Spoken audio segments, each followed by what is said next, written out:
সূরা নিসা আছে, ফানকিহু মা তাবা লাকুম মিনান নিসা, নারীদের মধ্য থেকে যাদেরকে পছন্দ হয় তাদেরকে বিয়ে করো, এটা কোরআনে আছে। সূরা নূরের মধ্যে আছে, ওয়ানকিহুল আয়ামা, তোমাদের মধ্যে যারা বিবাহ করতে পারে না, যারা এখনো বিবাহ করে নাই, যাদের বিয়ে হয় নাই নারী পুরুষ, তাদের বিয়ে করায় দাও। সূরা নিসা আছে বিয়ে করো, সূরা নূরে আছে বিয়ে করাও। কিভাবে বিয়ে করাইবা এটা কোরআনে কোথাও লেখা নেই। এই যে দুইজন বসবে, বসার পরে একজনে ইজাব বলবে, আরেকজন কবুল বলবে, এত টাকা দেন মোহরের বাবদ তোমাকে প্রস্তাব করলাম, তুমি রাজি থাকলে কবুল বলো, এটা কোরআনে কোথাও লেখা নাই। কোরআনে আছে বিয়ে করো, কোরআন আছে বিয়ে করাও, হাদিসে আছে কিভাবে বিয়ে করাও। তাহলে কোরআন হাদিস না কোরআন হাদিস দুইটা, এই তো বুঝে আসছে আপনাদের। তাহলে একটা বাদ দিয়ে আরেকটা, তো নবীজি 1500 বছর আগে বলছে একটা দলের আবির্ভাব ঘটবে, তারা বলবে শুধু কোরআন মানলেই চলবে, হাদিস মানার কোনো দরকার নাই। তো রাসূল আকরাম সাল্লাল্লাহু আলাইহি সাল্লামের এই ব্যাপারে আল্লাহ কোরআনে বলছে, নবী যা দিয়েছে এটা গ্রহণ করো। বলেন আমাদের নবী আমাদেরকে শুধু কোরআন দিছে না কোরআন সুন্নাহ দুইটা দিছে?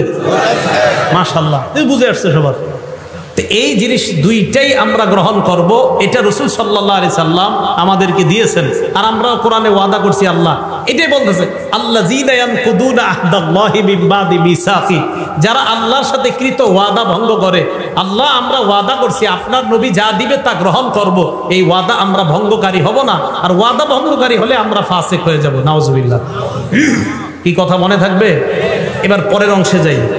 আল্লাযীনা ইয়ানকুদুনা আহদাল্লাহি মিন বাদি মিসাকি, পরের অংশটা শুরু করলে কেউ উঠেন না, আল্লাহর রাস্তে উঠবেন না, কারণ পরের অংশটা এমন একটা বিষয়, এটা শুনলে অনেক উঠা যায়, উঠেন না কিন্তু। হ্যাঁ, ওয়া ইয়াকতাউনা মা আমারাল্লাহু বিহি আন ইউসালা, আল্লাহ যা জোড়া লাগাইতে আদেশ করে তারা তা ছিন্ন করে। ফাসিকদের দ্বিতীয় পরিচয় দিচ্ছে আল্লাহ, আল্লাহ যা জোড়া লাগাইতে বলে তারা সেটা ছিন্ন করে। আল্লাহ জোড়া লাগাইতে বলে আত্মীয়তার সম্পর্ক, এটা তারা ছিন্ন করে। কিসের সম্পর্ক? কিসের? রক্তের সম্পর্ক, আত্মীয়তার সম্পর্ক। বলেন রক্তের সম্পর্ক, আত্মীয়তার সম্পর্ক। সহিহ বুখারী হাদিস নাম্বার 5983 নাম্বার হাদিস।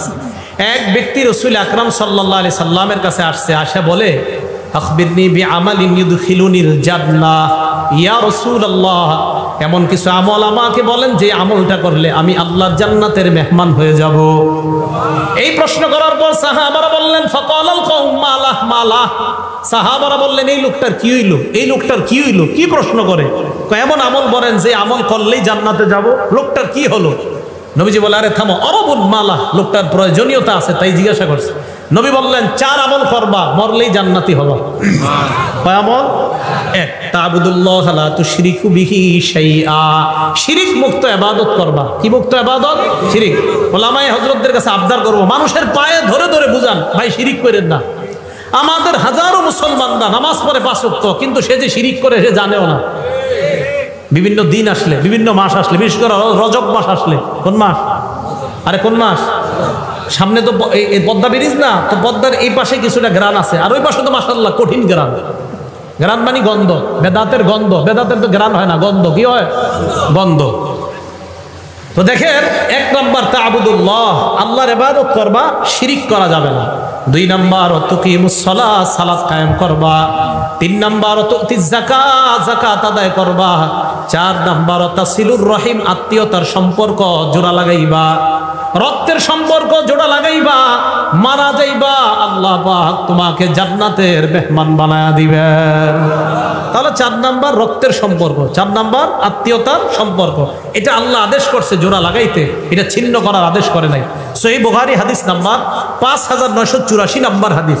এই হাদিসের মধ্যে আসছে, قال رسول الله صلى الله عليه وسلم لا يدخل الجنة قاطع, আত্মীয়তার সম্পর্ক ছিন্নকারী জান্নাতে প্রবেশ করবে না।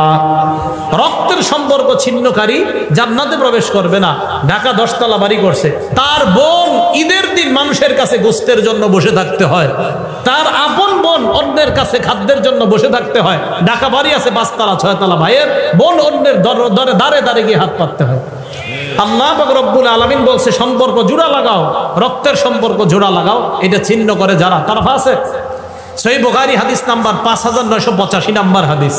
ক্বালা রাসূলুল্লাহ সাল্লাল্লাহু আলাইহি ওয়াসাল্লাম, আল্লাহ নবী বলেন, মান সাররাহু, যেই ব্যক্তি এটা পছন্দ করে, আইয়ুব সাতালাহু ফি রিজকিহি, কোন ব্যক্তি যদি চায় তার রিজিকের মধ্যে বরকত হোক। রিজিকে বরকত সবাই চান? 2 নাম্বার, ওয়ায়ুনসালাহু ফি ইসরিহি বা আসরিহি, কেউ যদি চায় তার হায়াতে বরকত। বলেন কয় জিনিসে বরকত? রিজিকে, হায়াতে। বলেন রিজিকে। যদি এই 2 জিনিসে কেউ বরকত চায়, নবী বলেন ফালইয়াসিল রহিমা, সে যেন রক্তের সম্পর্ক জোড়া লাগায়, আল্লাহ তার রিজিকে এবং হায়াতে বরকত দান করবেন। বলেন রিজিক আর হায়াতে বরকত দানের কয় উপায়? মানে না, উপায় একটা। রিজিক আর হায়াতে বরকত হবে একটা আমল করলে, রিজিক আর হায়াতে ভরপুর বেশি বরকত হবে একটা আমল করলে, সেটা হলো রক্তের সম্পর্ক জোড়া লাগাইলে। রক্তের সম্পর্ক জোড়া লাগাইলে রিজিকে বরকত হবে, হায়াতে বরকত হবে। এটা আজীব হাদিস, শোনেন, সহিহ বুখারী হাদিস নাম্বার 5987 নাম্বার হাদিস। ইন্নাল্লাহা খালাকাল খালকা, আল্লাহ সৃষ্টি বানাইলেন, আসমান জমিন বানাইলেন। বানানোর পর হাত্তা ইদা ফারাগা মিনাল খালকি, আল্লাহ যখন সৃষ্টি থেকে অবসর হলেন, দেখেন কি, কামাতির রহিম, রক্তের সম্পর্কটা আল্লাহর সামনে দাঁড়ায় গেছে। আরে আমি আপনারা কিন্তু সম্পর্কটা এটা কেমনে দাঁড়াইছে আল্লাহ জানে, দাঁড়াইছে। দাঁড়ানোর পর আল্লাহকে বললেন, আল্লাহ হাযা মাকাবুল আইজি বিকা মিনাল কাতিআ, আল্লাহ রক্তের সম্পর্ক যারা ছিন্ন করে তাদের থেকে পানা চাওয়ার আপনিই তো শ্রেষ্ঠ জায়গা, তাই আমি আপনার সামনে দাঁড়াইলাম। আল্লাহ বললেন, আমা তারদাইনা আন আসিলা মান ওয়াসালাক, তুমি কি সন্তুষ্ট না যারা তোমাকে রক্ষা করবে? আমি ওয়াদা করলাম, আমি আল্লাহ তাদেরকে রক্ষা করার ওয়াদা করলাম। রক্তের সম্পর্ককে আল্লাহ বললেন, ভাই ভাইকে যদি সম্পর্ক রক্ষা করে, ভাই বোনের সম্পর্ক যদি রক্ষা হয়, রক্ত আর আত্মীয়তার বন্ধন যদি রক্ষা হয়, আমি আল্লাহ ওই ব্যক্তিকে রক্ষা করব। এরপর একটা কি কইছে, ওয়া আক্তা মান কাতাআক, তোমাকে যারা ছিন্ন করবে আমি আল্লাহ তাকে ছিন্ন করব। আত্মীয়তার সম্পর্ক যে ছিন্ন করবে আমি তাকে ছিন্ন করব। আল্লাহ আমাদের সকলকে আত্মীয়তার সম্পর্ক জোড়া লাগানোর তৌফিক দান করেন। অনেকে প্রশ্ন করে, হুজুর আমার আত্মীয় যদি আমার সাথে খারাপ ব্যবহার করে আমি কি করব? করে না? জবাব আসতেছে, আগে শুনেন। সহিহ বুখারী হাদিস নাম্বার 5990 নাম্বার হাদিস। ক্বালা রাসূলুল্লাহ সাল্লাল্লাহু আলাইহি ওয়াসাল্লাম, আল্লাহ নবী বলেন, ওয়ালাকিন লাকুম রাহিমুন আবুল্লু বিবালালিহা, নবীজি বলেন আত্মীয়তার সম্পর্কের একটা রস আছে। আত্মীয়তার সম্পর্কের যে রস, এই রসের মাধ্যমে এই আত্মীয়তার সম্পর্ককে আমি প্রাণবন্ত করে রাখি, সজীব করে রাখি। রক্তের সম্পর্ককে আমি সজীব করে রাখি, প্রাণবন্ত করে রাখি সব সময়। এবার প্রশ্নের উত্তর নেন। যারা বলেন, হুজুর আমার বোন তো আমার সাথে কথা বলে না, আমার ভাই আমার সাথে কথা বলে না, আসেনি এই অভিযোগ। হ্যাঁ, এখন তাদের অভিযোগের জবাব নবীজি দিয়ে দিছে, আমি কি দিব? সহিহ বুখারী হাদিস নাম্বার 5991 নাম্বার হাদিস। ক্বালা রাসূলুল্লাহ সাল্লাল্লাহু আলাইহি ওয়াসাল্লাম, আল্লাহ নবী বলেন, লাইসাল ওয়াসিলু বিল মুকাফি, কয় শুধুমাত্র আমি আমার ভাইয়ের সাথে সম্পর্ক জোড়া লাগাইলাম এটার নামে আত্মীয়তার সম্পর্ক রক্ষাকারী এমন না, এটা তো আত্মীয়তার সম্পর্ক রক্ষা হচ্ছেই। নবীজি বলেন, প্রকৃত আত্মীয়তার সম্পর্ক রক্ষাকারী ওই ব্যক্তি, ওয়ালাকিনিল ওয়াসিলুল্লাযী ইযা কুতিআত রাহিমুহু ওয়াসালাহা, নবী বলেন প্রকৃত আত্মীয়তার সম্পর্ক রক্ষাকারী ওই ব্যক্তি, যখন আত্মীয়তার সম্পর্ক কেউ ছিন্ন করে ওই ব্যক্তি আগে বেড়ে সেটাকে রক্ষা করে। আপনার বোন আপনার সাথে কথা বলে না, বাস না বলুক, আপনি আত্মীয়তার সম্পর্ক রক্ষা করেন। আমি আপনাদেরকে একটা বাংলা বলে যাই, আপনি দেখবেন আপনার ভাইয়েরা বোনেরা আপনারে ঠকাইতেছে, আপনি বুঝতেছেন, এরপরেও আপনি তাদের সাথে সুন্দর সম্পর্ক রাখতেছেন কেন? যে নবী বলছে আত্মীয়তার সম্পর্ক ঠিক রাখতে। আপনি দেখবেন 2, 4, 5, 10 মাস পরে আপনি খোঁজ নিয়ে দেখবেন তাদের সবার চাইতে আপনি ভালো আছেন। দেখেন, যদিও আপনি বাহ্যিকভাবে দেখতে একটু হেরে যাচ্ছেন, বাহ্যিকভাবে আপনি একটু ফেল হয়ে যাইতেছেন, তাদের চেয়ে দেখা যাচ্ছে আল্লাহ আপনাকে ভালো রাখবে, এই কথা মনে রাখেন। তাহলে আত্মীয়তার সম্পর্ক এটাকে বলা হয় প্রকৃত, যে কেউ যদি ছিন্ন করে তার সাথে সম্পর্ক রক্ষা করা। আর আত্মীয়তার সম্পর্ক ছিন্ন করা মানে ফাসিক হওয়া, আত্মীয়তার সম্পর্ক ছিন্ন করা মানে জাহান্নামে যাওয়া। আল্লাহ হেফাজত করেন। মুসলিম শরীফের হাদিস, জান্নাতুল ফেরদাউসের উপরে হলো আরশ, সুবহানাল্লাহ। হাদিসে আসছে আল ফিরদাউস আলা জান্নাত, জান্নাতুল ফেরদাউস হলো জান্নাতের সবচেয়ে উঁচু জায়গাটা। এই হাদিসের মধ্যে নবী বলেন, ওয়ামিন ফাওকিহা আল আরশ, জান্নাতুল ফেরদাউসের উপরে হলো আরশ। এবার মুসলিম শরীফের হাদিস শুনেন, আর রহিমু মুআল্লাকাতুন বিল আরশ, রক্তের সম্পর্কটা এই এখনো আরশের সাথে ঝুলে রয়েছে। এইভাবে ঝুলে ঝুলে রক্তের সম্পর্ক আর আত্মীয়তার সম্পর্ক বলতে থাকে, মান ওয়াসালানি ওয়াসালাহুল্লাহ, আমাকে যারা রক্ষা করে আল্লাহ যেন তাদেরকে রক্ষা করে।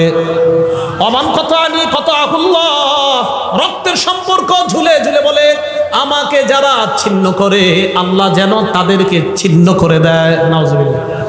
রক্তের সম্পর্ক আরশের সাথে ঝুলে ঝুলে বলে আমাকে যারা রক্ষা করে আল্লাহ যেন তাদেরকে রক্ষা করে, আমাকে যারা ছিন্ন করে আল্লাহ যেন তাদেরকে ছিন্ন করে। আল্লাহ আমাদের সকলকে রক্তের সম্পর্ক রক্ষা করার তৌফিক দান করে।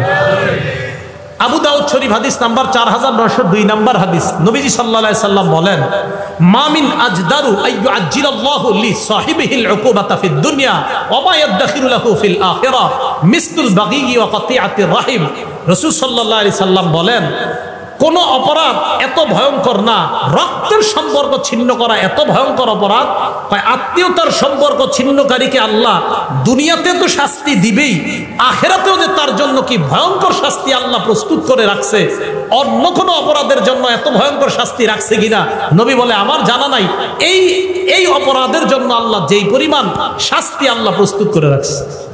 তাহলে আত্মীয়তার সম্পর্ক ছিন্নকারীকে দুনিয়াতেও শাস্তি দিবে, আখিরাতেও শাস্তি দিবে। আবু দাউদ শরীফের হাদিস। সহিহ বুখারী হাদিস নাম্বার 6138 নাম্বার হাদিস। বলেন আল্লাহরে বিশ্বাস করি কারা কারা? হাত উঠায় রাখেন, বিশ্বাস করি সবাই। তাহলে হাত উঠায় হাদিসটা শুনেন। ক্বালা রাসূলুল্লাহ সাল্লাল্লাহু আলাইহি ওয়াসাল্লাম মান কানা ইউমিনু বিল্লাহি ওয়াল ইয়াউমিল আখির।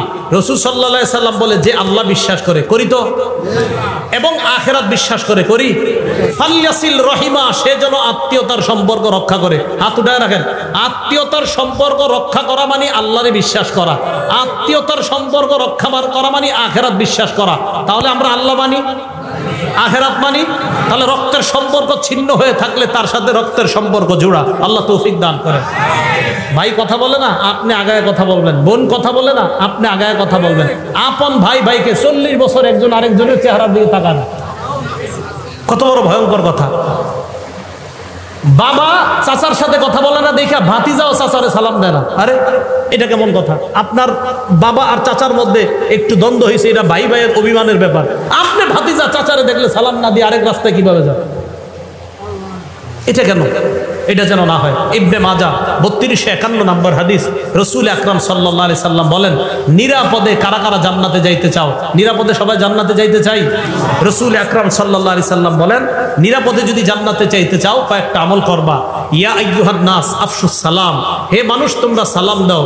ওয়া আতিমুত তাআম, তোমরা খাবার খাওয়াও। ওয়া সিলুল আরহাম, রক্তের সম্পর্ক রক্ষা করো। ওয়া সাল্লু বিল লাইলি ওয়ান নাসু নিয়াম, রাতের বেলা মানুষ যখন ঘুমায় তখন তাহাজ্জুদের নামাজ পড়ো। তাদখুলুল জান্নাতা বিসালাম, মরো আর নিরাপদে জান্নাতে প্রবেশ করো। সালাম দাও, 2 নাম্বার খাবার খাওয়াও, 3 নাম্বার আত্মীয়তার সম্পর্ক রক্ষা করো, 4 নাম্বার রাতের বেলা তাহাজ্জুদের সালাত পড়ো, নিরাপদে জান্নাতে প্রবেশ করো। কথা কি বুঝে আসছে সবার? তাহলে ফাসিক কারা? আল্লাযীনা ইয়ানকুদুনা আহদাল্লাহ, যারা আল্লাহর সাথে কৃত অঙ্গীকার ওয়াদাকে যারা ভঙ্গ করে। আর আল্লাহর ওয়াদা কি কি এই ব্যাপারে আমরা নবীজির বিস্তর অনেকগুলো আলোচনা করলাম। এরপরে ওয়ায়াকতাউনা মা আমারাল্লাহু বিহি আইয়ুসালা, আল্লাহ যা জোড়া লাগাইতে বলে এটা যারা ছিন্ন করে। 3 নাম্বার ওয়ায়ুফসিদুনা ফিল আরদ, যারা জমিনে ফাসাদ সৃষ্টি করে, শান্তির পরিবর্তে যারা অশান্তি সৃষ্টি করে তাদেরকে আল্লাহ ফাসিক বললেন। শেষে আল্লাহ বলেন উলাইকা হুমুল খাসিরুন, তারা হলো ক্ষতিগ্রস্ত। ভাই আপনাদের কাছে হাত জোর করে আবদার, আমি আপনি মরার সময় আমার আপনার নামের পিছনে যেন ক্ষতিগ্রস্ত শব্দটা লেখা না হয়, আমার আপনার নামের পাশে যেন সফল ইমানদার লেখা হয়ে যায়। আজকে এই মুহূর্ত থেকে চেষ্টা করা আল্লাহ সফল মুমিন বানায়া কবরে যাওয়ার সময়ও সফল মুমিন ঘোষণা করে আমার মৃত্যুটা দিয়ে আপনি আমাকে কবরে নিয়েন, এই দোয়া আল্লাহর কাছে করা। আল্লাহ পাক রব্বুল আলামিন আমাদের সকলকে সূরা বাকারার এই আয়াতের যে শিক্ষা, 1 নাম্বার আল্লাহর ওয়াদা ভঙ্গ না করা, 2 নাম্বার রক্তের সম্পর্ক ছিন্ন না করা, 3 নাম্বার পৃথিবীতে অশান্তি সৃষ্টি না করা, এই অপরাধগুলো থেকে যেন বেঁচে থাকতে পারি আল্লাহ তৌফিক দান করেন। আমিন। ওয়া আখিরু দাওয়ানা আনিল হামদুলিল্লাহি রাব্বিল আলামিন।